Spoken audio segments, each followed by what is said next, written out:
What's going on, everyone? Welcome back to the Indy-pendent Experience. I'm IndyXP with IndyXP Bullion, and this is your morning market wake-up call for Thursday, September 10th, 2020. Unfortunately, we have a very sad article to cover in today's video, but let's go ahead and take a look at the markets first and see where we're going to be starting today off at. Gold is up, currently at 1955.02. Silver also up 27.21, giving us a ratio of 71.85. Platinum is steady at 929.82, and palladium is up slightly at 2370.72. In other metals markets, rhodium is steady at 12,600. Copper's down a few cents at 304. Nickel is down a few cents as well at 674. Aluminum steady at 78 cents. Zinc is steady at $1.08, and lead is steady at 85 cents. Barrels of crude oil are up slightly from yesterday's video, currently at 37.46 a barrel. We had a good day on Wall Street yesterday. I personally didn't, but Wall Street as a whole did. The Dow Jones was up 439 points at 27,947. The NASDAQ was up 293 points at 11,141.56. And the S&P 500 was up, it comes up, there you go, 67 points at 3398.96. If you guys happen to trade in Bitcoin, you are in luck. Those are up a few $100, currently at 10,303.28. And if you happen to exchange a Utah gold back, those are going for $3.24. In today's video, like I said, we have a very sad article to review. This comes to us from the New York Times. Forrest Fenn, art dealer who enticed thousands to hunt for hidden treasure, dies at age 90. Forrest Fenn, an eccentric New Mexico art dealer who enticed thousands to search for hidden treasure after he announced in 2010 that he had stashed a bronze chest filled with gold nuggets, diamonds, and other jewels somewhere in the Rocky Mountains, died on Monday in his home at Santa Fe, New Mexico. He was 90. Forrest Fenn's death was confirmed by his grandson, Shiloh Old. Mr. Fenn appeared to have died of natural causes, according to the Santa Fe Police Department. Mr. Fenn died just 3 months after he said someone had finally found his cache of gold nuggets, sapphires, diamonds, pre-Columbian artifacts, and other riches that he had hidden in the mountains. He had estimated the treasure to be worth $2 million. It was under a canopy of stars and a lush forested vegetation of the Rocky Mountains and had not moved from the spot where I had hid it more than 10 years ago, Mr. Fenn said on his website in June. He did not elaborate on the exact location. I do not know the person who found it, but the poem in my book led him to the precise spot, said Mr. Fenn, whose self-published 2010 memoir, The Thrill of the Chase, provided clues to the location in the verses of a cryptic poem. A man who did not want to be named found the chest, and Forrest Fenn told a local newspaper, the Santa Fe New Mexican. Mr. Fenn said the discovery had been confirmed by a photograph that the man had sent him. A former Air Force combat pilot who grew up reading adventure stories about pirates, cowboys, and Indians, Mr. Fenn decided to start a treasure hunt decades ago after he learned that he had kidney cancer. Originally, he had planned to have his remains buried along with the riches. But when he recovered from cancer, he said he ventured alone into the Rockies with the precious items culled from his collection. 265 gold coins, hundreds of gold nuggets, hundreds of rubies, 8 emeralds, 2 Ceylon sapphires, many diamonds, 2 ancient Chinese jade carvings, pre-Columbian gold bracelets, and more. In his book, The Thrill of the Chase, he said, the treasure was ensconced somewhere in the Rockies at 5,000 feet above sea level. Begin at where warm waters halt, one clue read, and take it into the canyon down. Mr. Fenn said that he had no other motivation for starting the hunt than to encourage families to get off their couches, and get off their couches they did. In 2016, he estimated more than 65,000 people had joined the quest for the cash, guided by nothing more than Mr. Fenn's word and the clues in his enigmatic 24-verse poem. Several websites obsessively tracked the hunt. Dahl Netzel, a retired documentary filmmaker, was among the thousands entranced by Mr. Fenn's story.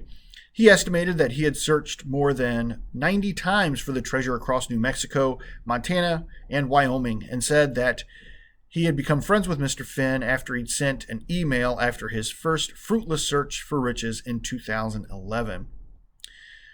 "I think most of the searchers were just giant kids at heart," said Mr. Neitzel, age 72. "What kid didn't want to have a lot of fun pretending they were going to find a lost chest of gold that some pirate had hidden? It's just an extension of your childhood, but instead of being pretend, it was real, and that made it more fun for adults."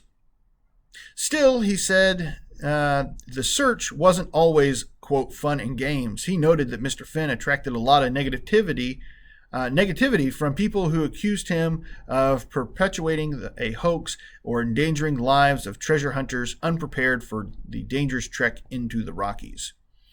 At least 2 people died following Mr. Fenn's clues, and the chief of the New Mexico State Police urged Mr. Fenn to call off the hunt in 2017, saying that it was putting lives at risk. Mr. Fenn did not end the quest, but he clarified that the valuables were not in an area where an 80-year-old would not be able to reach them. He loved families, and he loved the idea of getting them out into the mountains and the open air. His great joy was talking to the families that were seeking the treasure, said Dorothy Massey, owner of the Collected Works bookstore in Santa Fe, who called Mr. Fenn a friend and a mentor. That was the important thing for him. Miss Massey said Mr. Fenn had given her store the publishing rights to The Thrill of the Chase, which drew many explorers to Santa Fe, and that it was had quite an effect on the general economy of the city. Forrest Burke Fenn was born August 22, 1930, in Temple, Texas. He spent his idyllic summers fishing around Yellowstone National Park and hunting for arrowheads with his father, a school teacher, and his football coach, both avid collectors. He found his first arrowhead when he was 9 and told the New York Times in 2017 that it was, quote, it was still his most prized possession of my collection. "My father taught me not to dwell on the center line, but to go out to the edge and see what is there," he said. That thought manifested itself in many ways in my later life. Mr. Fenn graduated from Temple High School in 1947, but struggled academically and joined the Air Force in 1950. After studying for several years in Temple Junior College, according to the Super Sabre Society, an organization dedicated to the history of the F-100 Super Sabre and the pilots who flew the aircraft. As a pilot in the Vietnam War, he flew 328 combat missions in 348 days and was shot down twice, once in Vietnam and once in Laos, he said. In the 1970s and 1980s, the Santa Fe art gallery he opened attracted big-name buyers. In a 1986 profile in People magazine, was reported that former President Gerald Ford, Jacqueline Kennedy Onassis, Robert Redford, Cher, and Steve Martin were among the patrons paying high prices for oil paintings and Native American art and artifacts. Mr. Fenn is survived by his wife Peggy, daughters Zoe and Kelly, and 7 grandchildren. After Mr. Fenn became better known for hiding treasure, he often struck a philosophical tone when asked about the pursuit, insisting that it was not about wealth, but about adventure. My hidden treasure pulls families into the Rocky Mountains to search and hike and observe the raw nature that is there, he told the Times in 2017. They go home with a whole new perspective on what life is all about. In this troubled world, we need some of that. That was the obituary for Mr. Forrest Fenn, who had passed away earlier this week. It was we talked about the Fenn treasure back in June when it was found, May or June when it was found, and a lot of people had a lot of nice things to say about the man, it sounds like, and it was a great collector of Native American artwork and Southwestern art. So, over time, I hope that people remember him more for that than just a treasure. So let me take a quick sip of coffee here.